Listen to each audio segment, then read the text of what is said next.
সম্মানিত দর্শক, আসসালামু আলাইকুম। 2024 সালে চাঁদে যাচ্ছে বাংলাদেশের স্যাটেলাইট। ইউক্রেনে হামলা চালাতে রাশিয়ায় শত শত ইরানি ড্রোন, এমনটাই মন্তব্য করেছেন হোয়াইট হাউস। অস্ত্র গোলাবারুদ হস্তান্তর করেছে ভাগানার গ্রুপ, এমনটাই দাবি করেছেন রাশিয়া।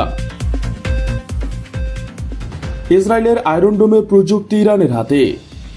দর্শক, শুনলেন সংবাদ শিরোনাম। বিস্তারিত জানতে পুরো ভিডিওটি শেষ অবধি আমাদের সাথেই থাকুন। 2024 সালে চাঁদে যাচ্ছে বাংলাদেশের স্যাটেলাইট।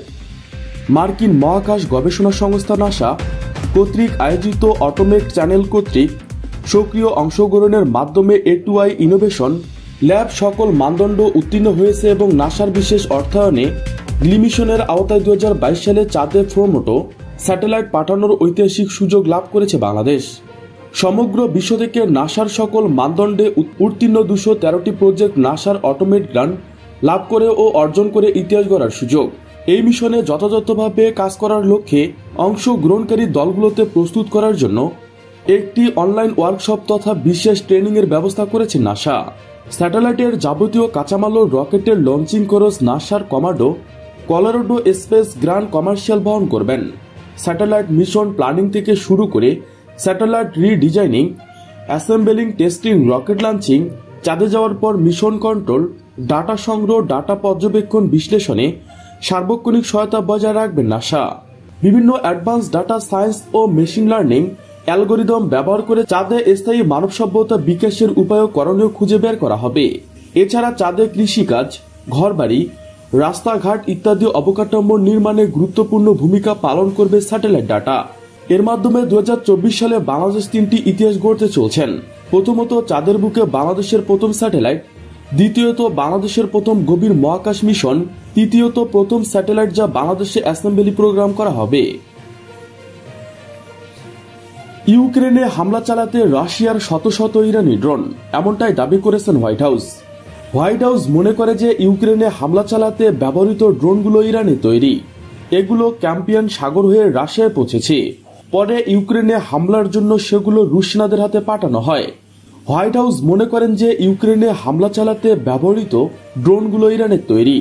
সেগুলো ক্যাম্পিয়ান সাগর হয়ে রাশিয়ায় পৌঁছেছে। পরে ইউক্রেনে হামলার জন্য সেগুলো রুশ সেনাদের হাতে দেওয়া হয়। এছাড়াও ধারণা করা হচ্ছে তেহরানের সঙ্গে প্রতিরক্ষা সহযোগিতা জোরদার করছেন মস্কো। গতকাল শুক্রবার বার্তা সংস্থা রয়টার্স এ তথ্য নিশ্চিত করেছেন।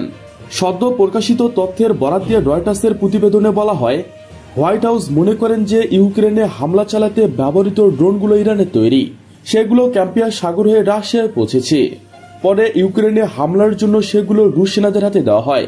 হোয়াইট হাউসের মুখপাত্র জন কির্বি এ বার্তা নিশ্চিত করেন। সাম্প্রতিক সময়ে কিয়েভে হামলার জন্য ইরানি ড্রোন ব্যবহার করছেন রাশিয়া। তারা ইউক্রেনের জনগণের মনে ভয় জাগানোর চেষ্টা করে যাচ্ছেন। ধারণা করা হচ্ছে রাশিয়া ইরান সামরিক সহযোগিতা আরও দৃঢ় হচ্ছে। আমরা উদ্বিগ্ন যে ইরানের সহায়তায় রাশিয়ার ড্রোন তৈরির প্রযুক্তি নেওয়া হচ্ছে, যোগ করেন তিনি।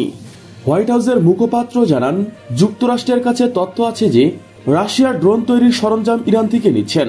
আগামী বছরের শুরুতে পুরোদমে ড্রোন তৈরির কাজ শুরু করবেন। আমরা রাশিয়ার আলাবুগা বিশেষ অর্থনৈতিক অঞ্চলের ড্রোন তৈরির কারখানার স্যাটেলাইট ইমেজ প্রকাশ করেছি। রাশিয়াকে ড্রোন সরবরাহের জন্য ইরানের কর্মকর্তাদের ওপর নিষেধাজ্ঞা দিয়েছে যুক্তরাষ্ট্র। রাশিয়ার ড্রোন পাঠানোর কথা ইরান প্রথমে অস্বীকার করলেও পরে জানায় ড্রোনগুলো ইউক্রেনের যুদ্ধের আগে পাঠানো হয়েছিল। ইউক্রেনে হামলার জন্য ইরানি ড্রোন ব্যবহারের বিষয়টি মস্কো অস্বীকার করেছেন। হোয়াইট হাউসের এক কর্মকর্তা বলেন, গত আগস্ট থেকে ইরান কয়েকশো ড্রোন রাশিয়ায় পৌঁছেছে। জন কির্বি জানান, ইরান ড্রোনের বিনিময়ে রাশিয়া থেকে কয়েক বিলিয়ন ডলার মূল্যের সামরিক সরঞ্জাম নিচ্ছেন। এর মধ্যে হেলিকপ্টার ও রাডার আছে। তিনি আরও বলেন, রাশিয়া ইরানকে অভূতপূর্ব প্রতিরক্ষা সহযোগিতার প্রস্তাব দিচ্ছেন। এর মধ্যে ক্ষেপণাস্ত্র, ইলেকট্রিক ও আকাশ প্রতিরক্ষা ব্যবস্থা আছে। অস্ত্র গোলাবারুদ হস্তান্তর করেছে ভাগনার গ্রুপ, এমনটাই দাবি করেছে রাশিয়া। রুশ প্রতিরক্ষা মন্ত্রণালয় জানান, তারা ভাগনার গ্রুপের কাছ থেকে শতাধিক ট্যাঙ্ক ও 2500 টনের বেশি গোলাবারুদ সহ 2000-এর বেশি অস্ত্র পেয়েছেন। ভাড়াটে সেনার দল ভাগনার গ্রুপ রাশিয়ার সেনাবাহিনীর কাছে অস্ত্র ও গোলাবারুদ হস্তান্তর করেছে বলে জানিয়েছেন রুশ প্রতিরক্ষা মন্ত্রণালয়। গত বৃহস্পতিবার দ্য গার্ডিয়ানের প্রতিবেদনে এ তথ্য নিশ্চিত করা হয়। রুশ প্রতিরক্ষা মন্ত্রণালয় জানান, তারা ভাগনার গ্রুপের কাছ থেকে শতাধিক ট্যাঙ্ক এবং 2500 টনের বেশি গোলাবারুদ সহ 2000-এর বেশি অস্ত্র পেয়েছেন। দ্য গার্ডিয়ানের প্রতিবেদনে বলা হয়, এ হস্তান্তর থেকে বোঝা যায় যে গত মাসে বিদ্রোহ থেকে সরে আসার সময় ভাগনার প্রধান ইয়াগনিক প্রগসিন ক্রিমলিনের সঙ্গে যে চুক্তি করেছিল তার অন্তত কিছুটা অনুসরণ করছেন। বেলারুশের নেতা আলেকজান্ডার লুকানস্কোর মধ্যস্থতা হওয়া এই চুক্তির আওতায় বেলারুশের নিরাপদ নিবাসনের বিনিময়ে বিদ্রোহ থেকে সরে আসেন পেগোসিস।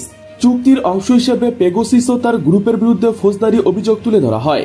ভাগনার বিদ্রোহ শেষ হওয়ার পর রুশ প্রেসিডেন্ট ভ্লাদিমির পুতিন বলেছিলেন, ভাগনার যোদ্ধারা প্রতিরক্ষা মন্ত্রণালয়ের সঙ্গে চুক্তি করতে পারে, বেলারুশ চলে যেতে পারে বা বাড়ি চলে যেতে পারে।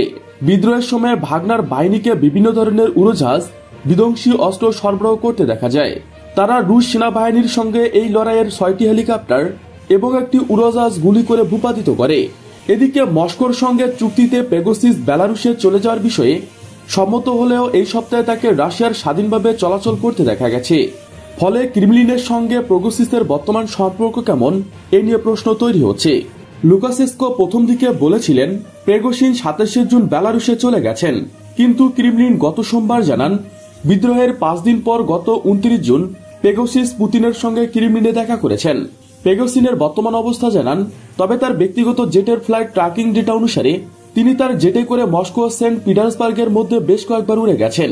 ওই অঞ্চলে তাকে দেখা গেছে বলে জানিয়ে দিয়েছেন স্থানীয় নিউজ চ্যানেলগুলো। এদিকে ইরানের কারণে ইউক্রেনকে আয়রন ডোম দেবে না ইসরায়েল, কেননা আয়রন ডোমের প্রযুক্তি এখন ইরানের হাতে। রকেট হামলা ঠেকানোর অত্যাধুনিক প্রতিরক্ষা ব্যবস্থা আয়রন ডোম ইউক্রেনকে দেওয়া হবে না বলে জানিয়েছেন ইসরায়েলের প্রধানমন্ত্রী বেঞ্জামিন নেতানিয়াহু। মার্কিন সংবাদ মাধ্যম ওয়াল স্ট্রিট জার্নালকে দেওয়া সাক্ষাৎকারে তিনি এমনটি জানান। ইসরায়েলের প্রধানমন্ত্রী জানান, ইউক্রেনকে ইসরায়েলের উদ্ভাবিত আয়রন ডোম দেওয়া হবে না, কারণ এ প্রযুক্তি রাশিয়ার কাছে গেলে তা ইরানের কাছ থেকে চলে যেতে পারে। নেতানিয়াহু বলেন, আমরা ইউক্রেনকে সিস্টেমটি দিলে তা ইরানের হাতে চলে যেতে পারে। যদি ইরানের হাতে প্রযুক্তি চলে যায় তাহলে লাখ লাখ মানুষ ইসরায়েলের ঝুঁকির মধ্যে পড়বেন। ইসরায়েলের প্রধানমন্ত্রীর দাবি, ইউক্রেন যুদ্ধ নিয়ে তার দেশ নিরপেক্ষ নয়। যুদ্ধে তেল আবিবের পক্ষ থেকে কিয়েভকে সহায়তা করা হচ্ছে বলে দাবি করে দিয়েছেন নেতানিয়াহু। আয়রন ডোম যুক্তরাষ্ট্রের অর্থায়নে উদ্ভাবিত ইসরায়েলের একটি প্রতিরক্ষা ব্যবস্থা, তবে এটি কোথায় ব্যবহৃত হবে এর সিদ্ধান্ত শুধু তেল আবিবই নিতে পারেন। ইসরায়েলি সংবাদ মাধ্যম টাইম অব ইসরায়েল বলেন, ইউক্রেনকে আয়রন ডোম দেওয়ার জন্য ইসরায়েলের সঙ্গে আলোচনা চালিয়ে যাচ্ছেন যুক্তরাষ্ট্রের প্রেসিডেন্ট জো বাইডেন। সুপ্রিয় বন্ধুগণ, সর্বশেষ একটি অনুরোধ, ভিডিওটি ভালো লাগলে আপনাদের ফেসবুকে শেয়ার করুন। নিয়মিত আন্তর্জাতিক সংবাদ পেতে চ্যানেলটি সাবস্ক্রাইব করে বেল বাটনে ক্লিক করুন। লাইক, কমেন্ট, শেয়ার করতে একদমই ভুলবেন না। আজকের মতো এ পর্যন্ত, দেখা হবে পরবর্তী ভিডিওতে। Thanks for watching my video. আল্লাহ হাফেজ।